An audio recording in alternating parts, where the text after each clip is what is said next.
Hey guys, Jack here from Wargaming Central, bringing you a painting tutorial today. I'm going to split this up into three parts. First part is going to be covering all the base colours on the tank, as well as some dry brushing. In the second part, I'm going to go on into weathering effects, where I'll be doing some sponging and some rust effects. And lastly, in the third part, I'll cover snow tutorial, icicles, as well as all the finer details on this Land Raider. Now you're probably wondering why it's so damaged. Well, this is actually going to be the base for my Revenant Titan. I'll explain a few of the things that I did in order to achieve this damaged look. Starting off with, I used a blowtorch in order to melt several parts, as well as heat up a nail in order to achieve this melted effect in several areas, as well as to melt holes through the side of the armor. I also heated up the las cannons here with a blowtorch in order to get them to appear melted and slightly droopy. Alright, to start with, I'm going to lay down a base coat of Mephiston Red here, and I'm going to be using a large dry brush to apply this. Now, I'm going to be applying this quite liberally, and I'm not too worried about being neat here at the moment. It's just to get down the base colour of the tank here. I'm going for a Blood Angels look here, because my other army that I collect is Blood Angels, and on several other bases of mine I have got damaged Blood Angel vehicles and dreadnoughts. So I'm just going to start running the dry brush over the areas that I want to be red. Don't have to be too neat here, because the idea is that this vehicle has been out in the field for quite some time and is going to be extremely weathered when I'm finished with it.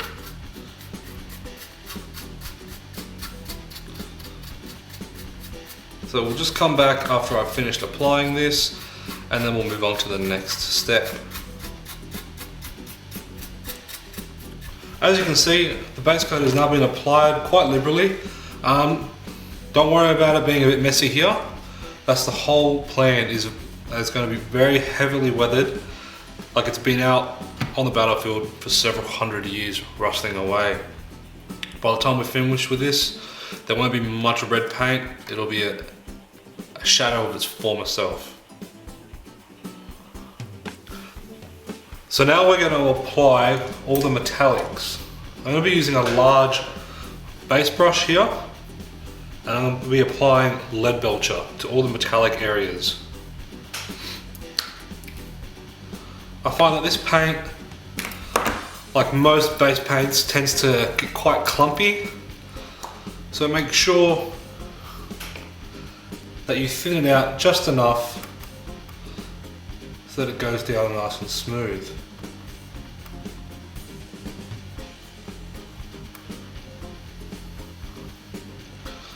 And always get rid of any excess paint from the brush, just so that it doesn't pool or run to places where you don't want it.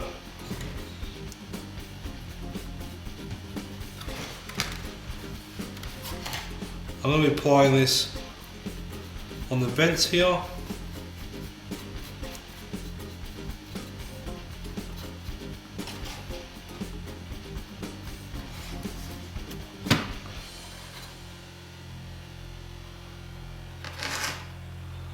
Doesn't have to be perfect, but it doesn't hurt to keep it tidy.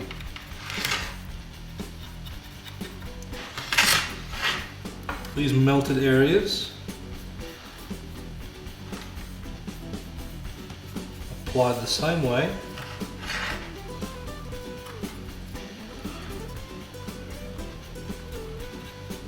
I'll be adding a heated metal effect later on to these areas, just to reflect that they've been superheated and then cooled in their deformed nature. And also apply it to the tracks.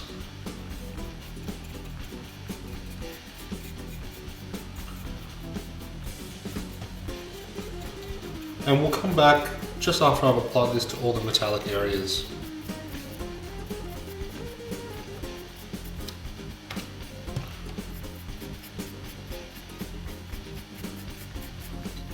And as you can see, I've now applied the lead belcher to the tracks, the mesh areas, the heavy bolters here, the engine, more tracks, and onto the las cannons. Now you can see I have been a bit messy with it, but that's okay because we're going to come back and we're going to be hitting these areas with some washes, some oranges and browns, and it's all going to blend in and build to that rusted effect. Next step is I'm going to start applying some base colors to the base here. I'm going to be using Abaddon Black, Steel Legion Drab, and once that's dried, I'm going to be applying a dry brush of Celestra Grey and another dry brush of Ulthuan Grey. To start with, I'm going to be using Abaddon Black. I'm going to be using the large dry brush again, just because I have such a large area to cover. But this time, I'm not going to wipe as much paint off the brush. I'm going to keep it quite loaded with paint. I'm also going to thin it out just slightly, just so that colour goes a little bit further.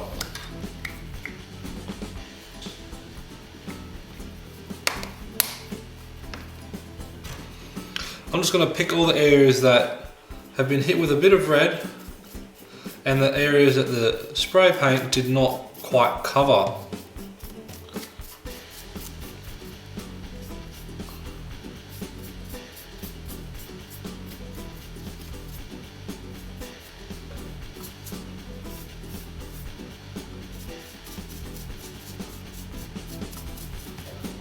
We'll come back after I've finished applying this everywhere.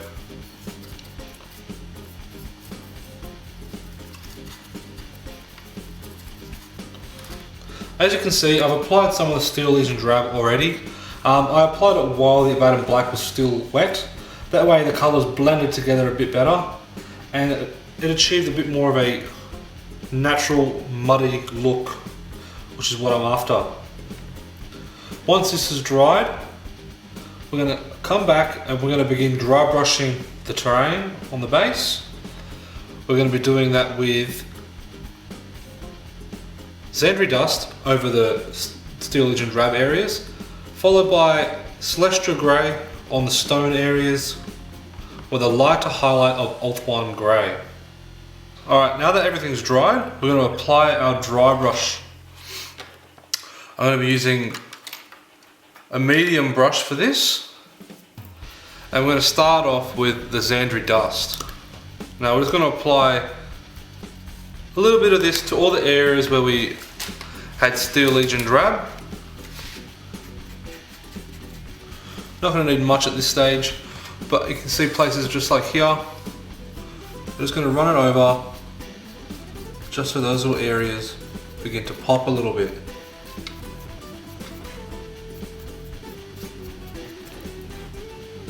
A little bit on the side here.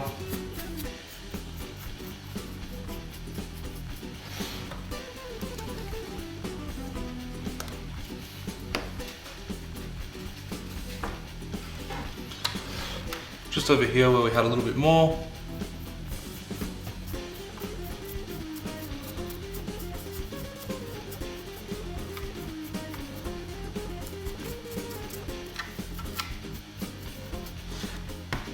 And there's just a little bit on the back here.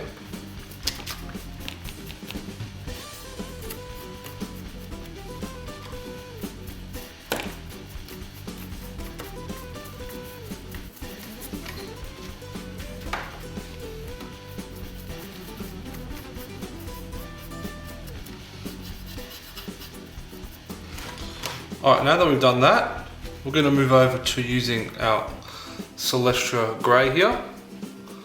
I'm going to be applying this over all the black areas. Now remember to give your paints a good shake, just to make sure that they're thoroughly mixed, because they do tend to split while sitting. Work that paint in amongst the bristles there. Get the excess off. And then we'll just start running that brush over the black areas. A little bit of overlap if we want. Help tie the colours together.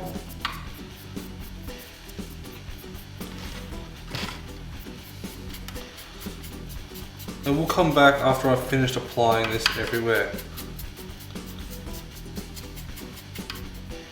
Alright, now that we've applied Celestra Grey everywhere, we're now going to move on to a final highlight on the base of MacLeod Grey. Now we're going to be doing the same technique. We're going to be using a medium dry brush. Again, making sure your paints are nice and mixed. And just make sure to remove any excess from the brush. Now here's what I mean by some of these paints can get quite clumpy. If you can see that. It's quite a lumpy mixture. That tends to happen occasionally with these paints. But if that's the case, you can easily thin that down with just a little bit of water on your paint palette. Now I'm just going to hit all the main ridges here with this colour just to give them a bit of contrast. All the edges along here.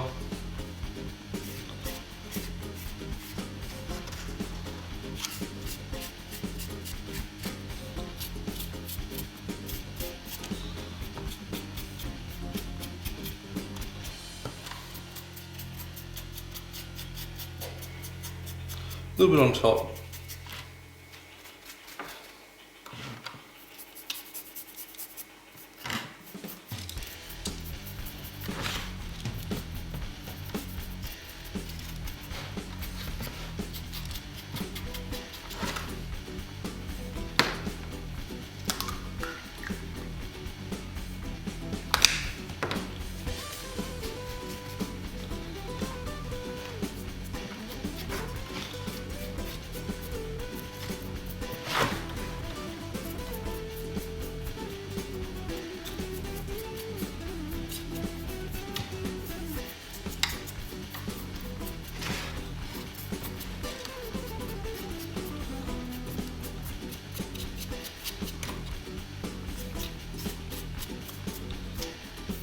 And there we are.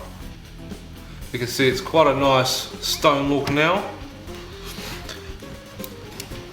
Now we're going to move on to dry brushing the tank itself. We're going to give this Evil Son Scarlet dry brush just to help the top of the model pop, but we want to leave the lower section of the model dark because we want the focus to be on the model, which is going to be sitting on top here. We don't want the base to be too bright. So I'm going to apply a dry brush and then I'm going to give the whole model a wash, and that'll be the end of our first video today. So I'll get all the paints ready and then I'll come back and show you what we're doing. Alright guys, now we're back. I've got Evil Son Scarlet here and I'm going to be using a large dry brush to apply this. Like all paints, make sure that they're thoroughly mixed and not clumpy. I'm just going to remove a lot of this excess paint from the brush. And we're going to start applying it. I'm just going to drag to the top of the model here. Because I only want the top section of this model to be highlighted.